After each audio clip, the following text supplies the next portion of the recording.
Hi గారు, welcome to our channel. ప్రస్తుతం మనతో పాటు దాము బాలాజీ గారు, సీనియర్ జర్నలిస్ట్, వారితో ఒకసారి మాట్లాడదాం. సో నమస్కారం సార్. నమస్తే.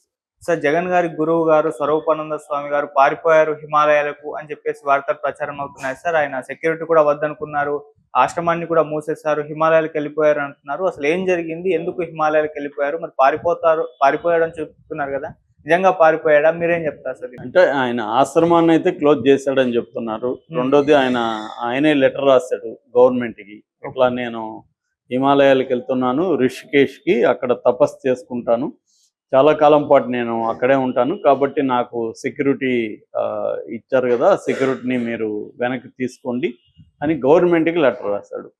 ఒకవేళ సెక్యూరిటీ లేకపోతే ఆయన ఎవరికి చెప్పకుండా వెళ్ళిపోయిండేవాడు, అప్పుడు పారిపోయినట్టు అయ్యేది. ఇప్పుడు కూడా ఏంటంటే ఆయనకి ఇంక విధి లేదు కాబట్టి చెప్పాడు. అంటే ఆయన ఎందుకు నిజంగానే అంటే ఇప్పుడు సెక్యూరిటీ వద్దు, ఆశ్రమం కూడా క్లోజ్ చేస్తానంటే పర్మనెంట్గా ఖాళీ చేసుకొని హిమాలయాలకు వెళ్ళిపోయాడా, అక్కడే ఉంటాడా? ఎందుకంటే ఆయన ఇప్పుడిప్పుడే రానని చెప్తున్నాడు. అంటే ఇక్కడ ఉంటే ఇంకా తనకి ఏమన్నా కేసులు పెట్టి అరెస్టులు ఏమన్నా చేస్తారని భయపడ్డా అనేది ఇప్పుడు చర్చ అనమాట. ఎందుకంటే ఇప్పుడు అసలు హోల్ ఇష్యూ మనం అర్థం చేసుకుంటే జగన్కేమో ఒక ప్రాబ్లం ఉంది. అదేంటంటే జగన్ ఫ్యామిలీలో క్రిస్టియానిటీని ఫాలో అవుతుంటారు వాళ్ళు. కాబట్టి జగన్ క్రిస్టియన్, హిందువులకి వ్యతిరేకి అన్న ఒక ముద్రని బలంగా తెలుగుదేశం కానీ, బీజేపీ కానీ, జనసేన కానీ గట్టిగా తీసుకొచ్చాయి. దానివల్ల జగన్కి డ్యామేజ్ మొదలైంది. ఇతను క్రిస్టియానిటీని ప్రోత్సహిస్తున్నాడు, క్రిస్టియన్ ప్రీస్టులకి డబ్బులు ఇస్తున్నాడు, తిరుమలని కూడా క్రిస్టియానిటీగా కన్వర్ట్ చేస్తున్నాడు, హిందూ దేవాలయాల మీద దాడులు చేస్తున్నాడు, విగ్రహాలు ధ్వంసం, ఇలాంటి ఒక నెరేటివ్ని బలంగా ఈ మూడు పార్టీలు కలిసి తీసుకొచ్చాయి. దీన్ని కౌంటర్ చేయడానికి జగన్ స్ట్రాటజీ ఏంటంటే హిందూ గురువుల్ని ఆదరించడం, హిందూ పద్ధతుల్ని ఫాలో కావడం, హిందూ ఫెస్టివల్లో భార్యాభర్తలు కలిసి కల్పించడం, సంక్రాంతి లాంటివి చేసుకోవడం, హిందూ ప్రీస్టులకు కూడా డబ్బులు ఇవ్వడం, ఇలాంటివి చేయడం మొదలుపెట్టాడు. అందులో భాగంగా ఈ విశాఖలో ఉండే శారదా పీఠం అయింది, దాని స్వరూపానందేంద్ర స్వామి సరస్వతి. సో ఆ స్వరూపానంద స్వామితో ఈయన స్నేహం చేయడం మొదలుపెట్టాడు. స్వరూపానంద స్వామి కూడా మామూలు కొంతమంది స్వాములకి ఏంటంటే, మామూలుగా స్వాములు అంటేనే సర్వసంగ పరిత్యాగులు, అన్నిటినీ అంటే ఈ లౌకిక జీవితాన్ని కంప్లీట్గా పరిత్యజించి ధార్మిక దీంట్లో ఉండి ధార్మిక కార్యక్రమాల కోసం చేసేవాళ్ళు. ఈ ధార్మిక కార్యక్రమాల కోసం గవర్నమెంట్ నుంచి ఫండ్ తీసుకోవడం, గవర్నమెంట్ హెల్ప్ తీసుకోవడం చాలా సంస్థలు చేస్తాయి. ఇప్పుడు మనకి నేను ఆ మధ్య ఒక 3 మఠాధిపతులతో ఇంటర్వ్యూలు చేశాను కర్ణాటకలో ఒక డాక్యుమెంటరీ కోసం. అప్పుడు సుత్తూరు మట్టు, తర్వాత పెజావర్ స్వామి, ఇలాంటి వాళ్ళు ఉన్నారు. వాళ్ళతో కలిసాను నేను. అక్కడంతా చూస్తున్నప్పుడు అక్కడ ఇలాగా సీఎంలతో కుమ్మక్కయ్యేది, సీఎంలతో అంటగాగేది, ఇవన్నీ కనబడలేదు. వాళ్ళు ఏంటంటే అక్కడ ఎడ్యుకేషన్ ఒక 200-300 ఇన్స్టిట్యూట్స్కి వాళ్ళు ఎడ్యుకేషన్ ఇస్తున్నారు పెట్టి పూర్ పీపుల్కి. అట్లాగే కొంతమంది హెల్త్ వేరే పెద్ద హాస్పిటల్తో వీళ్ళు టైఅప్ అయ్యి హెల్త్ సెక్టర్లో పూర్కి ఇస్తున్నారు.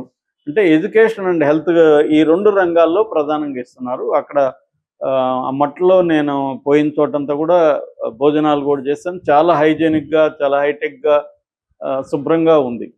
సో అట్లాంటి ఒక సామాజిక కార్యక్రమాలు అక్కడ చేస్తున్నారు. వాళ్ళకి ఫండ్స్ గవర్నమెంట్ ఇస్తుంది, అవన్నీ జరుగుతాయి. అయితే ఇలా లేరు. మనకేందంటే ఇక్కడికి వచ్చేసరికి ఈ స్వాములు, ఇతను కానీ ఇంకొంతమంది స్వాములు కానీ డైరెక్ట్గా గవర్నమెంట్లోకి ఇన్వాల్వ్ అయిపోవడం, గవర్నమెంట్లో ఒక లాబింగ్ చేయడం, ఇది పెరిగిపోయింది. ఇది మనకు కనబడుతుంది. సో ఈయన కూడా ఏం చేశాడు, జగన్ని ఆదరించడం, ఇటు కేసీఆర్ ఇక్కడ ఈ ఇద్దరు సీఎంలతో ఉండడం, వీళ్ళకి సంబంధించి యజ్ఞయాగాదులు చేయడం. నిజానికి పర్సనల్ వాళ్ళకి యజ్ఞయాగాదులు చేయాల్సిన అవసరం లేదు, సమాజం కోసం వీళ్ళు చేస్తే అది వేరే విషయం. కానీ వీళ్ళు అలా చేయడం, దాంతో వీళ్ళు ఏం చేసేది, వాళ్ళకి కావాల్సినవన్నీ ఇవ్వడం, అడిగినంత ల్యాండ్ ఇవ్వడం, సెక్యూరిటీ ఇచ్చేయడం, ఇలాగా ఏదో వీళ్ళ సొత్తులాగా, జగన్ వాళ్ళ పర్సనల్ సొత్తులాగా, అది గవర్నమెంట్కి సంబంధించింది కదా. సో అలాగా జరిగిందనమాట. ఇప్పుడు ఏంది, తను కొత్త వలస దగ్గర 15 ఎకరాలు జగన్ అక్కడ ల్యాండ్ ఇచ్చాడు. అక్కడ ఎకరా మార్కెట్ రేటు 15 కోట్లు అని చెప్తున్నారు. సో 225 కోట్ల విలువ చేసే ల్యాండ్ అప్పనంగా ఇతనికి ఇచ్చాడు. దాన్ని పబ్లిక్గా ఎక్కడైనా వాడితే జనాలకి చాలా ఉపయోగం ఉంటుంది. దాన్ని ఇతనికి అప్పగించాడు. అట్లాగే తిరుమలలో కూడా, తిరుమలలో మామూలుగా వెరీ డిఫికల్ట్, ప్రైవేట్ వాళ్ళు వెళ్ళి ఇచ్చేయడం, అట్లాంటి చోట కూడా ఈయనకి భూమి ఇచ్చేశాడు. అక్కడ వాళ్ళ నిర్మాణాలు కూడా స్టార్ట్ చేశారు. సో ఇలాగా ఒక దుర్వినియోగం జరిగినట్టుగా క్లియర్ గా తెలుస్తుంది. దాని తర్వాత ఆయనకి Z security why category, Z కాదు వై కేటగిరీ సెక్యూరిటీ కూడా జగన్ ఇచ్చాడు. దాంతో ఇతను ఎప్పుడైతే క్లియర్ గా జగన్ వైపు నిలబడ్డాడో ఆటోమేటిక్ గా తెలుగుదేశానికి, బీజేపీకి, జనసేనకి యాంటీ అయ్యాడు. ఇక్కడ స్వాములకు కూడా ఏదో ఒక రాజకీయ పార్టీతో అంటగాగడం అనేది కనబడింది. దాంతో వీళ్ళేం చేశారు, రాగానే అతని మీద చర్య తీసుకునేదానికి సిద్ధమైపోయింది. అందుకని ఆయన తెలివిగా ఏం చేశాడు, చంద్రబాబు గెలవగానే చంద్రబాబుని పొగుడుతూ మాట్లాడాడు.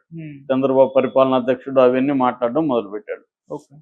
కానీ అదేమి పనిచేయలే. ఎందుకంటే గతంలో ఆయనకి ఎంత బ్యాడ్ నేమ్ ఉంది, వీళ్ళకి యాంటీగా ఆయన ప్రవర్తించే తీరు ఇదంతా వీళ్ళు సహించలేదు. దాంతో ఏంటంటే, ఒకటి ఈ 15 ఎకరాలు వెనక తీసుకున్నారు, 2 సెక్యూరిటీని వై నుంచి ఎక్స్కి తగ్గించేశారు. ఎక్స్ అంటే 1+1 ఉంటారు. మూడవది తిరుమలలో ఉన్న దీనికంతా కూడా దాన్ని మళ్ళీ లాక్కోవడానికి, ఆ బిల్డింగ్ని ఆపడానికి ఒక ఎక్స్పర్ట్ కమిటీ కూడా చంద్రబాబు ప్రభుత్వం వేసింది. అది ఎందుకంటే వీళ్ళు లీగల్గా వెళ్ళాలి, రేపొద్దున అతను ఏమైనా కోర్టుకు వెళ్తే ఎలాగా అనే దగ్గర జాగ్రత్తగా వెళ్తుంది చంద్రబాబు ప్రభుత్వం తిరుమలలో కూడా. అలాగా అన్ని వైపుల నుంచి ఈయనకి ఇబ్బంది మొదలైంది. రెండోది, అక్కడ ఆశ్రమంలో అనేక అక్రమాలు జరిగాయని దాని మీద కూడా ఎంక్వైరీ చేయాలన్న డిమాండ్స్ కూడా వస్తున్నాయి.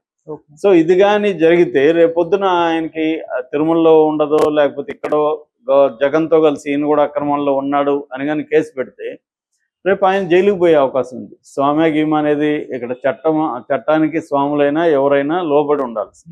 So law of the land అంటారు. లా ఆఫ్ ద ల్యాండ్లో నువ్వు ల్యాండ్లో నివసించే ప్రతి ఒక్కరికి వర్తిస్తుంది. నేను స్వామి సార్ నాకు కుదరదంటే ఉండదు. మనం చాలా మంది స్వాములు ఏమయ్యారు మనం చూసాం. నిత్యానంద లాంటి స్వాములు విదేశాలు వెళ్ళి పారిపోయారు. కాబట్టి ఈయనకు కూడా ఆ భయం అయితే ఉంది. ఎందుకంటే డేరా బాబా వీళ్ళందరూ జైల్లో ఉన్నారు. అటు రాగా రేపొద్దున ఏమన్నా చంద్రబాబు కక్ష కట్టుకొని జగన్కి రేపు ఎక్కడి నుంచి కూడా హిందూ స్వాములను సపోర్ట్ లేకుండా చేయాలంటే, ఇతనికి ఒక గుణపాఠం చెప్పాలని చంద్రబాబు ప్రభుత్వం అనుకుంటే ఇతను జైలుకి పోక తప్పదు. అందుకని ఎందుకన్నా మంచిది మనం అన్నీ వదిలేసి ఇక్కడ నుంచి ఖాళీ చేసి వెళ్ళిపోతే, ఆ హిమాలయాలు ఎక్కడో రిషికేష్ ఇట్లా వెళ్ళిపోయి ప్రశాంతంగా అక్కడ ఉండొచ్చు. ఎందుకు వచ్చింది జైల్లో కూర్చున్న బదులు హిమాలయాల్లో కూర్చోవడం బెటర్ కదా అన్న ఆలోచనతో ఈయన వెళ్ళిపోయాడు అనేది ఇప్పుడు వస్తున్న వార్త. ఇందులో అది నిజముందా?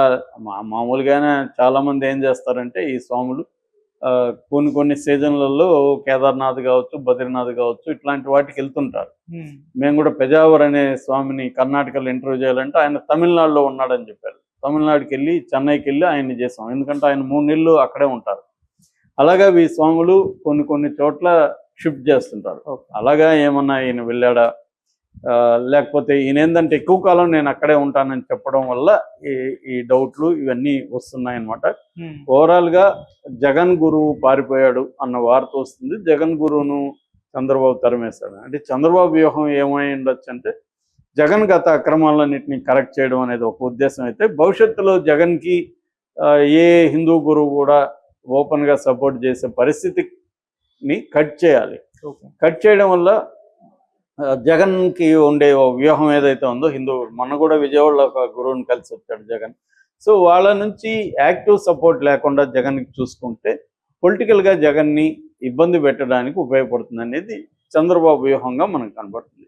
అందులో భాగంగానే జగన్కి చాలా గట్టిగా హెల్ప్ చేసిన ఈ స్వరూపానంద స్వామి ఇచ్చిన ల్యాండ్స్ కానీ, సెక్యూరిటీ కానీ, తిరుమలలో ఇది కానీ, వీటన్నిటి మీద చంద్రబాబు దృష్టి పెట్టాడు.